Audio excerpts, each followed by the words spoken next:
आज पूरे उत्तर प्रदेश में नारी सशक्तिकरण अभियान चलाया जा रहा है, जिसमें नारी सशक्तिकरण अभियान के अंतर्गत आज रामपुर की लगभग 65 होनहार शिक्षित बेटियों ने जिला अधिकारी से लेकर अन्य अधिकारियों का पद संभाला और देश में हो रहे नारी के साथ अत्याचारों के बारे में अपनी राय रखी। वहीं नारियों को अपने साथ हो रहे अत्याचारों के बारे में रोकने के लिए संदेश दिए। कहा कि नारी स्वयं अपने आप में आत्मनिर्भर बने ताकि फिर नारी पर हो रहे अत्याचारों को रोका जा सके। इसके लिए नारी को शिक्षित होना चाहिए और अपने साथ में हो रहे अन्याय से जमकर मुकाबला करना चाहिए। आज रामपुर में रामपुर की होनहार बेटियों ने पुलिस अधीक्षक, मुख्य विकास अधिकारी से लेकर लगभग 65 विभागों में कार्यालय में कार्यभार संभाला और अपनी राय रखते हुए जनता की फरियाद सुनी। वहीं ग्राम पंचायतों की खुली बैठकों में भी बेटियों ने कमान संभालते हुए जनता की फरियाद को सुना।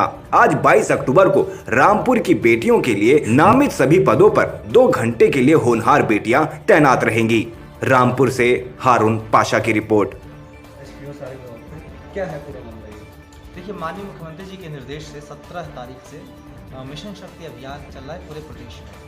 जनपद में भी उसी के अनुक्रम में हम लोग अभियान चला रहे हैं, जिसका मूल उद्देश्य है महिलाओं के प्रति समाज को जागरूक करना और महिलाओं के अपने अधिकार के प्रति जागरूक करना, साथ ही महिलाओं को स्वावलंबी बनाने और उनके सम्मान की रक्षा के लिए बेहतर प्रयास करना। क्योंकि ये मानी ही बात है कि महिला अपराध को रोकने के लिए सबसे प्रभावी अगर तरीका है तो समाज का जागरूक होना है। हमारे आसपास ही घटनाएं घटित होती हैं और समाज अगर जागरूक होकर खड़ा होता है तो महिलाओं के उसकी सुरक्षा में, महिलाओं के सम्मान में, स्वावलंबी बनने में मदद मिलती है। इसी के तहत आज हमने 65 जनपद स्तरीय पदों पर, चाहे वो कलेक्टर से लेकर और नीचे तक, हमने जो बच्चियां जिन्होंने कुछ अचीवमेंट किया है या अपने क्लास की टॉपर रही हैं या किसी न किसी तरीके से अचीवमेंट किया, उनको हमने बैठाया है, जिसका मूल उद्देश्य ये है कि एक तो हमारी क्रियाविधि से परिचित हो सकें, दूसरे उनको इंस्पिरेशन भी मिले लोगों के लिए करने के लिए।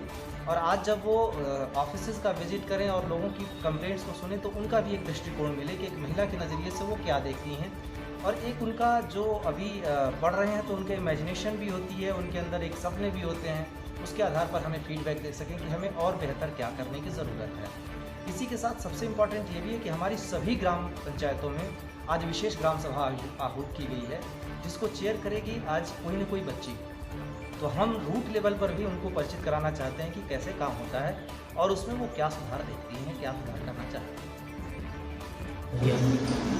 मैं यही संदेश देना चाहूँगी कि सभी महिलाएं जो हैं वो डर के ना रहें और अपना काम करते रहें, ताकि वो भी इस तरह की पोजीशन पे आके पहुँचें, यहाँ पे बैठें। क्योंकि यहाँ पे बैठ के केवल आसानी से नहीं आया जाता, बड़ी मुश्किल से आया जाता है। तो मैं चाहूँगी कि सब लोग मेहनत करें और ऐसी एक पोजीशन पे बैठें और अपने देश का नाम रोशन करें। आपको कैसा महसूस हो रहा है इस चेयर पे बैठने के बाद में? बहुत ज़्यादा, अधिकारी की चेयर है, बहुत ज़्यादा डर लग रहा है, बहुत अच्छा भी लग रहा है और बहुत ज़्यादा गर्व भी महसूस हो रहा है। अच्छा, तो नारी शक्ति का जो ये है मेन उद्देश्य क्या है, आप क्या कहना चाहेंगे, संदेश देना चाहिए? नारी शक्ति का यही मतलब है कि हमें विमेन को एम्पावर करना है, उनको समाज में और पूरी देश में उनकी जो जगह है, उनका स्टेटस है, वो उनको बताना है कि वो अगर उनका स्टेटस इक्वल नहीं है मेन के, बल्कि उनसे ऊपर है, और उस चीज़ को वो समझें और अपने राइट्स के लिए लड़ें और आगे बढ़ें। आपको एक कुर्सी परमानेंट मिले, इसके लिए मेहनत करेंगे आप? बिल्कुल मैं बहुत मेहनत करूंगी अगर मैं यहाँ तक पहुँच पाऊँ तो। मैडम, जनता के लिए क्या संदेश देना चाहती हैं इस सीट पे बैठने के बाद?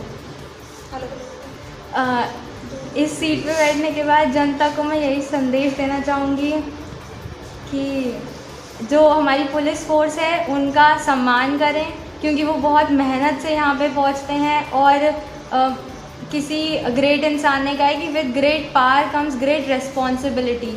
तो यहाँ केवल पावर ही नहीं मिलती है, रिस्पॉन्सिबिलिटी भी बहुत होती है। सर को पता होगा कि वो कितनी मेहनत करते हैं और कितनी रिस्पॉन्सिबिलिटीज़ उन पे होती हैं। तो पुलिस फोर्स का और किसी का भी अपमान ना किया जाए, उनका सम्मान किया जाए। इवन अधिकारी हों या छोटे कांस्टेबल्स हों, सब लोग मेहनत करके यहाँ पहुँचते हैं। बहुत अच्छा महसूस कर रही हूँ कि आज मुझे एसपी बनाया गया है 2 घंटे के लिए।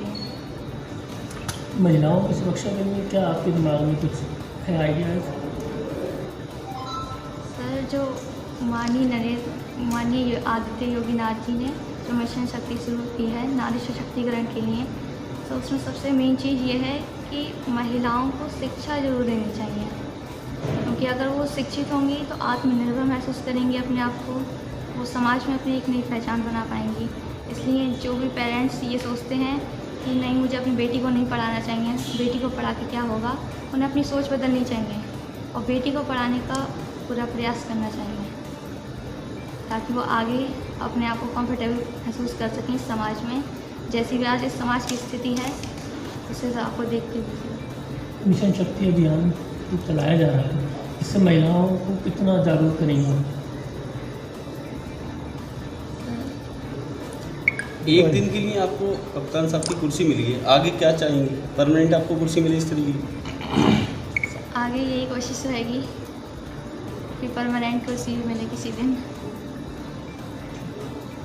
सशक्तिकरण के तहत आज होनहार 65 युवतियाँ पूरे जिले की कमान संभालेंगी, जिसमें कि आज बेटियों पर हो रहे अत्याचारों को लेकर अब हमारे मुख्यमंत्री योगी आदित्यनाथ के मिशन के तहत आज 65 युवतियाँ जिले की कमान संभालेंगी, जिसमें कि गांव में हर एक गांव में पंचायत के तहत भी एक कैंप लगाया जाएगा और महिलाओं पर अत्याचार हो रहे हैं उनको लेकर के आज 65 युवतियाँ कमान संभालेंगी। 24 आवर्स टुडे के लिए हारून पाशा की रिपोर्ट।